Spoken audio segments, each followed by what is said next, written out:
Sa edad na 50 anyos, pursigidong makahanap ng trabaho si Tatay Alvin ng Barangay Orosite, Legazpi City. Kaya naman hindi niya na pinalampas ang kalayaan job fair ng Department of Employment Bicol ngayong araw na isinagawa sa isang malaking mall sa Legazpi City. Aniya, malaking tulong sa mga katulad niyang job seeker ang ganitong aktibidad, lalo pat mas napapadali nito ang kanilang paghahanap ng trabaho.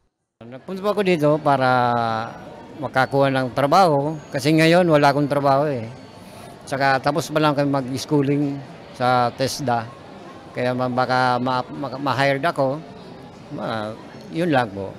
Isa rin sa mga matyagang naghanap ng mapapasukang trabaho ang 22 anyos na fresh graduate na si Arabel ng Barangay 33 Peñaranda, Legazpi City. Nagbakasakali siyang pumila dahil sayang naman daw ng pagkakataon.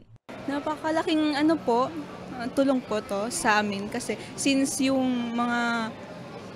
mahirap po talaga mag-apply sa ngayon, lalo na pag fresh grad ka po, minsan di ka po nakuha. So, napakalaki po talaga. Ayon kay Dolly Bicol Director Imelda Gatinao, mahigit sa 8,000 bakanting trabaho ang inaalok nila ngayong araw ng kalayaan na nilahukan ng 35 local employers, 5 overseas recruitment agencies at iba pang ahensya ng pamahalaan.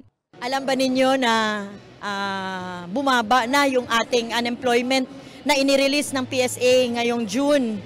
Pero ito ay datos mula sa April na recent survey. So ibig sabihin gumagana na yung ating ekonomiya. So hindi lang naman yan magagawa ng Department of Labor. Kahit yung job fair, it's a DOLE facilitated activity, but it's an interagency thing, it's a multi-sectoral engagement kasi katuwang talaga natin ang mga employers.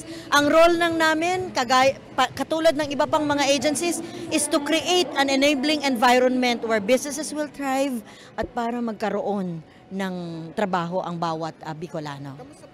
Bukod sa mailapit ang mga bakanting trabahong ito sa job seekers, layo ng job fair na matulungan din ang kanilang partner agencies at offices na magkaroon ng mga kwalipikadong empleyado. Congratulations sa mga makakakuha ng trabaho ngayon, no? More than 8,000 jobs yan. Siguro dahil sa pag-present nyo sa sarili ninyo, na naniniwala kayo sa sarili ninyo at kakayahan ninyo. Ganyan talaga ang mga Oragon, mga Bicolano, matataas ang level ng skill at kayang-kayang makipagsabayan, no? Magagaling ang mga manggagawa ng Bicol. Ginawa din na mas madali ang pag-apply ng job seekers sa tulong ng mga one-stop shop na nasa venue na tulad ng SSS, PhilHealth, Pag-ibig, BIR at NBI. Para sa mga balitang Tatak Bicol, Danica Garcia.